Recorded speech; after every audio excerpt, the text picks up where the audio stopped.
आज कोई बेहतरीन यूनिवर्सिटीज की बात करे तो दिमाग में आते हैं ऑक्सफोर्ड, येल और कैम्ब्रिज जैसे नाम। लेकिन एक कमाल की बात बताऊं, करीब 1500 साल पहले कहानी कुछ और ही थी।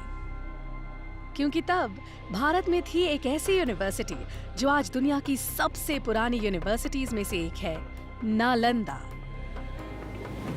नालंदा शब्द 3 शब्दों से बना है, न प्लस आलम प्लस दा।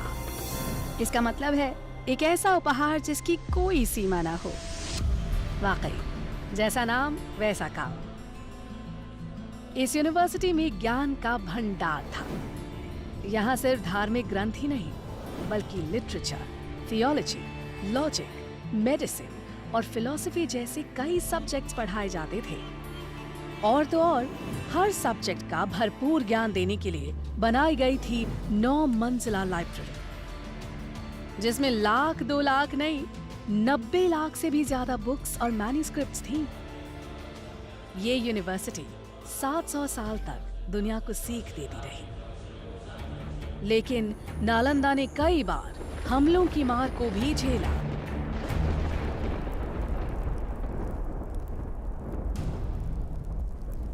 आखिरकार 12वीं शताब्दी में एक हमले में बख्तियार खिलजी ने नालंदा को जला दिया। और माना जाता है कि इसकी लाइब्रेरी 3 महीने तक जलती रही और ज्ञान का वो खजाना जो संभाल कर रखा गया था धुएं में खो गया। उस वक्त जब नालंदा कई बुलंदियों को छू रही थी, वो एक महाविहार यानी विशाल बौद्ध मठ का हिस्सा थी, जिसके खंडहर आज भी 57 एकड़ में फैली इस साइट में नजर आते हैं। कुछ रिकॉर्ड्स के मुताबिक नालंदा दरअसल आम के बगीचे पर बनी थी, जिसे 500 व्यापारियों ने गौतम बुद्ध को तोहफे में दिया। पर आर्कियोलॉजी के हिसाब से नालंदा को 5th सेंचुरी बीसी में गुप्त काल में बनाया गया था। उसके बाद गुप्त काल में इस जगह का और डेवलपमेंट हुआ और ये एक विहार से 7वीं शताब्दी तक महाविहार बन चुका था। अलग अलग दौर में यहाँ कई महान टीचर्स ने पढ़ाया, जैसे नागार्जुना, बुद्धपालिता, शांत रक्षिता और आर्यदेव।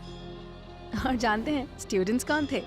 चाइनीज ट्रैवलर ह्यूंग सांग जैसे कई लोग जो दुनिया भर से यहाँ खींचे चले आते थे। यहाँ पर पूरे विश्व से, चीन से, म्यांमार से, श्रीलंका से अनेक प्रांतों के लोग इस जगह पर शिक्षा ग्रहण करने के लिए आया करते थे इस महाविहार में। लेकिन इस सब के बावजूद नालंदा वक्त की मार को नहीं झेल पाई। इसीलिए डॉक्टर अब्दुल कलाम की पहल से नालंदा ने एक मॉडर्न इंटरनेशनल यूनिवर्सिटी के रूप में फिर से जन्म लिया। नालंदा जैसी यूनिवर्सिटी इस बात का सबूत है कि भारत का ज्ञान सदियों से दुनिया को रोशन कर रहा है। हम उम्मीद करते हैं कि वक्त एक बार फिर करवट लेगा और बेहतरीन एजुकेशन की तलाश करता हर इंसान कहेगा, it happens only in India.